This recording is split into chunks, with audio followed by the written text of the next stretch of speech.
What if the biggest hit of the American Bicentennial was inspired by a happy hour menu? A folk quartet from Georgetown won a Grammy over Boston and Kiss, then received $66,000 split 4 ways as payment for their stardom. Their CBS variety show launched David Letterman's career. And a swooshing sound effect nobody knew about became the song's most iconic moment. One skyrocket, one perfect summer. Then the backlash that erased them. This is the rise and fall of the Starland Vocal Band. To understand the Starland Vocal Band, you had to understand where they came from. Not from Los Angeles or New York, not from the Machine. They came from Georgetown, from a smoke-filled club called the Cellar Door, where the music was played close and the audiences actually listened. In the late 1960s, Bill Danoff and a woman named Mary Catherine Nyvert, everyone called her Taffy, were building something real in the Washington, D.C. folk scene. Taffy's story alone was the kind of thing that made you believe in the power of music. She had been a typist for the AFL-CIO. A bartender at a club overheard her singing along to a jukebox and told her she had something. He was right. Together, Danoff and Nyvert formed a duo called Fat City. They weren't chasing hits. They were chasing authenticity. The kind of song that meant something the morning after you heard it. Their craft was built one smoky room at a time, one honest lyric after another. Before we continue, don't forget to like and subscribe to the channel. That dedication led to one of the most unlikely collaborations in American folk history. In 1970, while driving to a family reunion in Maryland, Danoff started shaping a melody built around images of country roads and rolling hills. He chose West Virginia not because of any deep personal connection to the state, but because it fit the meter better than alternatives like Massachusetts, and because the imagery felt right. When Fat City opened for a young, still rising John Denver at the Cellar Door, they shared the unfinished song with him. Denver heard it and knew immediately. His recording of Take Me Home, Country Roads climbed to number 2 on the Billboard Hot 100 in 1971. Danoff and Nyvert were now elite songwriters, even if the wider world hadn't fully recognized that yet. Their albums as Bill and Taffy were critically respected, but commercially invisible.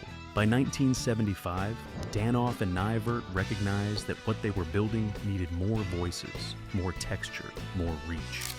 They recruited guitarist and keyboardist John Carroll and vocalist Margot Chapman.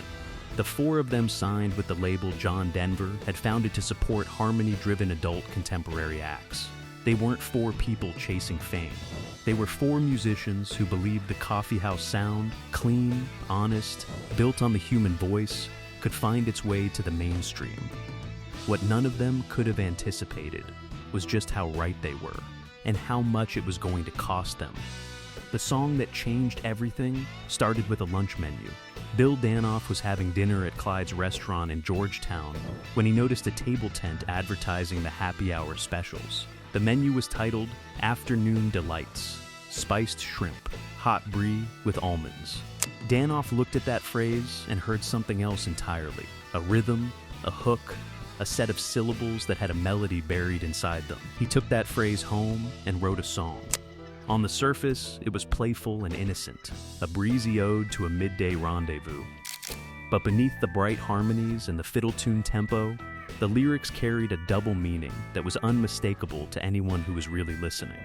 Danoff himself called it a fiddle tune, rooted in the folk tradition he and Taffy had spent years perfecting. That same tradition gave the song its complex internal rhyme schemes and its deceptively light touch. And we know the night is always gonna be here anyway. In the studio, producer Milt Okun and engineer Phil Ramone deliberately stripped away anything that felt too folk, too coffeehouse, too small. Session musicians laid down a polished rhythmic foundation. The vocal arrangements were built with a harmonic complexity that Okun reportedly compared to Bach.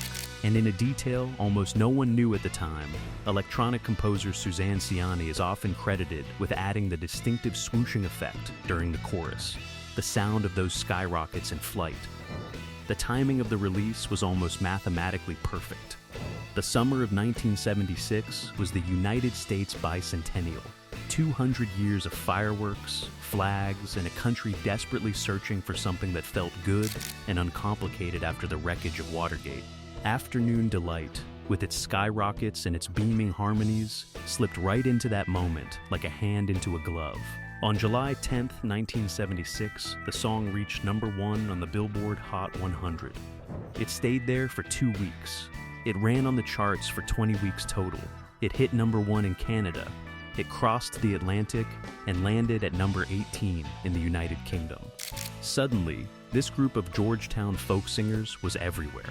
On the radio in the morning, on the radio at lunch, on the radio driving home. For anyone who lived through that summer, the song became inseparable from the season itself, from cookouts and fireworks, and the specific golden feeling of an American summer at the height of something. They had gone from coffee houses to coast airplay almost overnight, and the industry was about to take notice in a very big way. At the 19th Annual Grammy Awards, in February 1977, the Starland Vocal Band sat in the audience and waited. They had been nominated for 4 awards.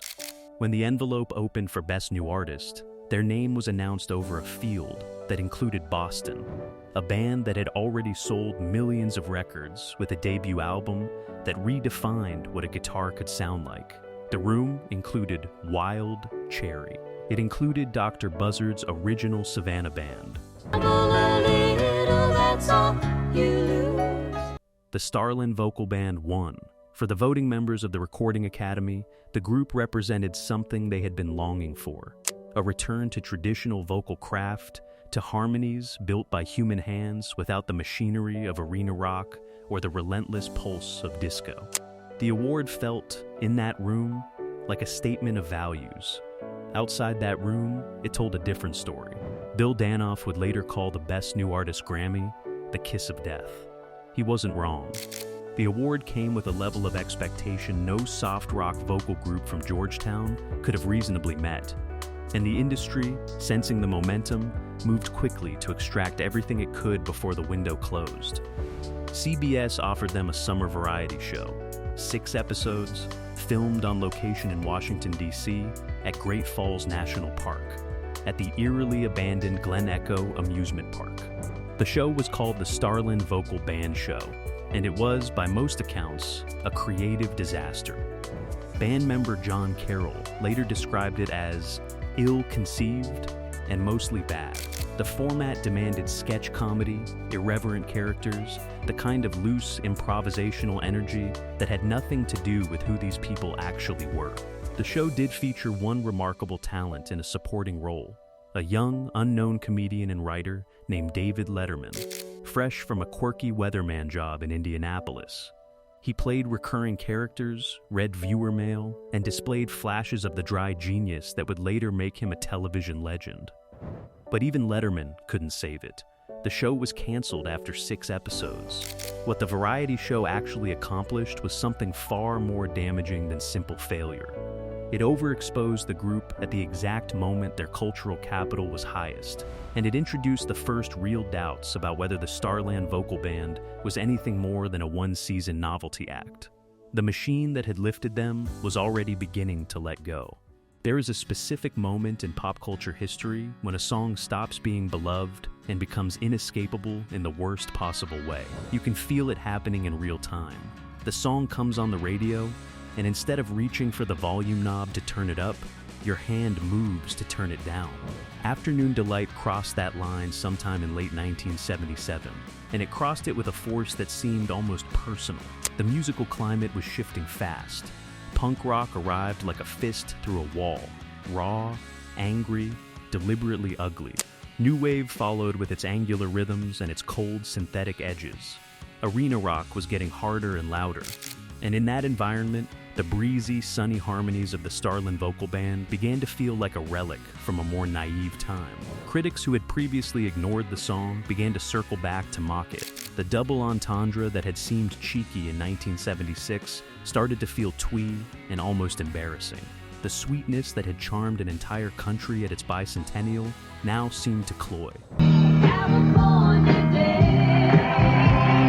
But beneath the cultural backlash, something more damaging was happening inside the group itself. Taffy Nivert later revealed that the band had signed what she called a generic contract with the record label, one that was never renegotiated even after Afternoon Delight became a global hit. In the spring of 1977, at the height of their fame, the 4 members of the Starland Vocal Band received a single check for $66,000 to be split 4 ways. $16,500 apiece. That was the bulk of their performance income from the period of their greatest success. Bill Danoff, as the songwriter and publisher, continued to earn royalties from the track itself. But for the other 3 members, the financial reality of their stardom was devastating. They had been told they were stars.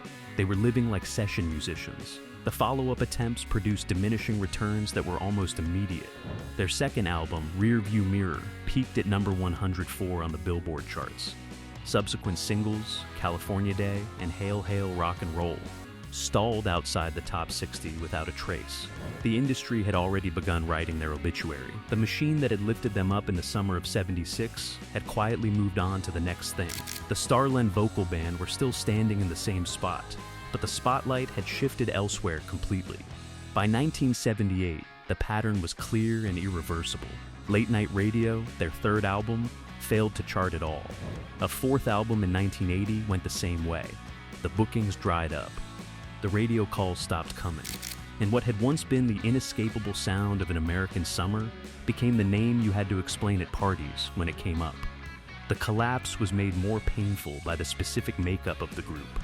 The Starland Vocal Band wasn't just 4 musicians who had found each other through auditions and mutual acquaintances. It was 2 married couples, Bill and Taffy, John and Margot. The professional failure of the band didn't stay in the rehearsal room or on the road. It followed them home every night. By 1981, the group officially broke up, and the band's dissolution triggered a painful personal unraveling that mirrored the professional one. John Carroll and Margot Chapman divorced later that year. Bill Danoff and Taffy Nivert followed in 1982. The 4 people who had believed in the same dream watched it disintegrate simultaneously in their professional and personal lives. 2 marriages and 1 band, all ending in the same short span of years. For the audience that had driven the song to number 1 in the summer of '76, the disappearance was total and absolute.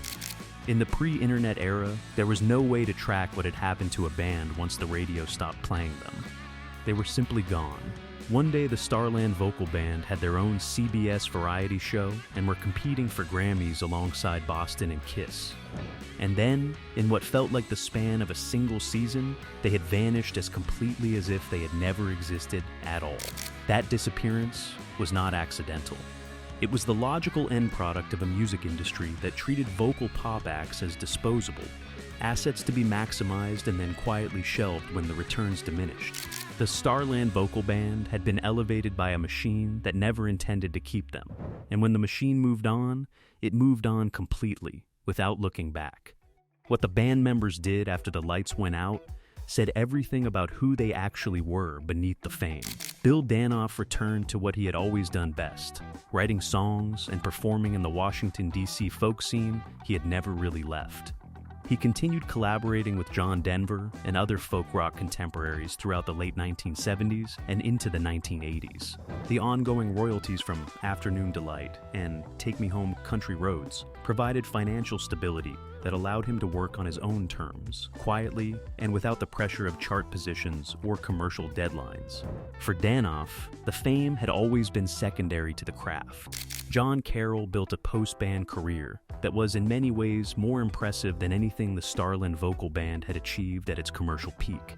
He became a highly sought-after session musician and arranger, eventually joining Mary Chapin Carpenter's touring band for an extended run.